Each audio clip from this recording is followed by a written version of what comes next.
Oke, selamat pagi Pak dosen dan teman-teman yang sedang menonton video ini. Pada kesempatan kali ini kami dari kelompok 7 akan mempresentasikan hasil diskusi kami.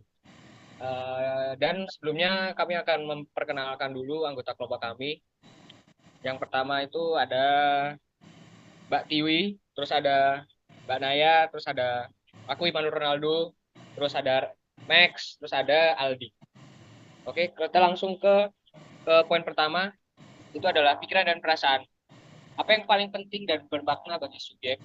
Dan yang kedua adalah apa harapan, impian, dan ketakutan yang subjek alami. Yang pertama yang paling penting, pasien sembuh dan memahami penggunaan obatnya sendiri. Yang kedua, harapan impian kami adalah pasien dapat teredukasi dengan baik dan patuh dalam konsumsi obat.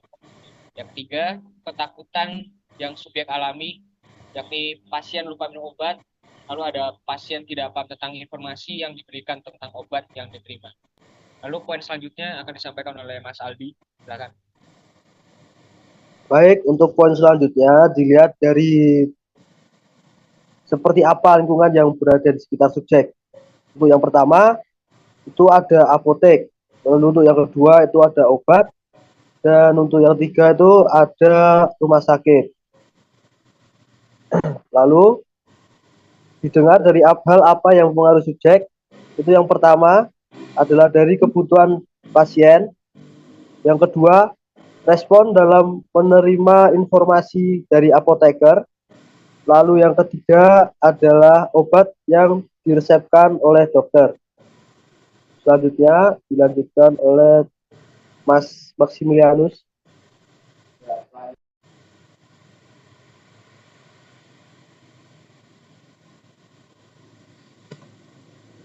Selanjutnya, keuntungan apa yang ingin dicapai subjek saat belajar? Nah, yang pertama itu ada pasien itu sembuh. Kedua, pasien dapat teredukasi tentang penggunaan obat. Yang ketiga, pasien dapat taat minum obat meskipun jumlah obat yang diterima banyak. Selanjutnya diteruskan oleh L.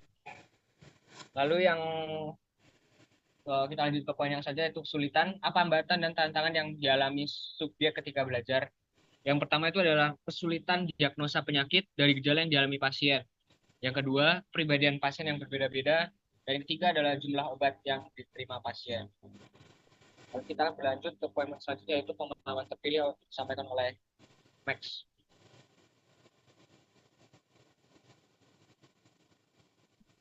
Oke, selanjutnya ada pemahaman terpilih. Itu mempunyai 5 poin. Yang pertama, ternyata pasien masih kurang literasi tentang pemahaman obat.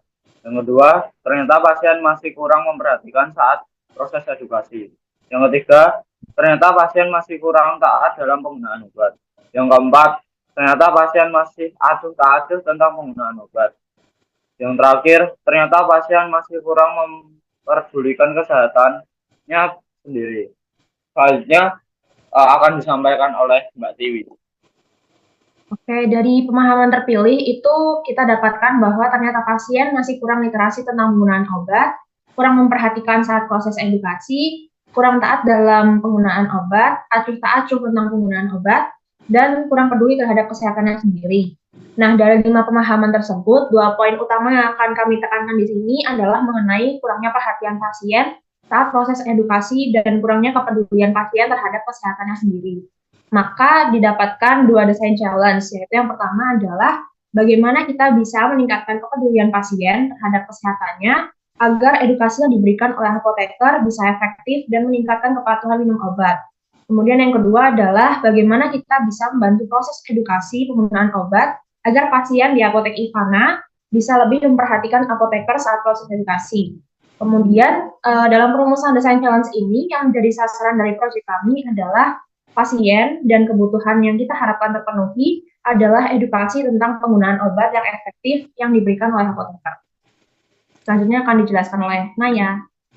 Oke, jadi kesimpulan dari desain challenge kali ini adalah bagaimana kita bisa meningkatkan kepedulian agar terhadap pasien itu peduli terhadap kesehatannya, agar edukasi yang diberikan apoteker itu bisa lebih efektif dan meningkatkan kepatuhan minum obat. Nah, kami memilih desain challenge ini dikarenakan perkiraan dan jawaban dari pertanyaan ini tidak terlalu sempit dan tidak terlalu luas juga. Jawaban dari desain challenge ini yang sudah kami diskusikan dapat berupa yaitu dengan edukasi secara rutin. Hal ini bisa meningkatkan pemahaman pasien tentang obat yang dikonsumsi. Beberapa alternatif edukasi yaitu seperti apotek online, seperti halnya Halodoc, bisa melalui WhatsApp ataupun website. Kemudian terakhir ada alternatif lainnya yang mempermudah beberapa pasien yang tidak memiliki gadget, yaitu semacam buku kecil atau buku saku. Dari Science Challenge ini, kami dapat merumuskan beberapa kemungkinan jawaban yang mengarah ke proyek kami selanjutnya. Itu dia presentasi dari kami mengenai empathy map dan juga mengenai perumusan desain challenge. Itu dia presentasi dari kelompok 7. Sekian dan terima kasih.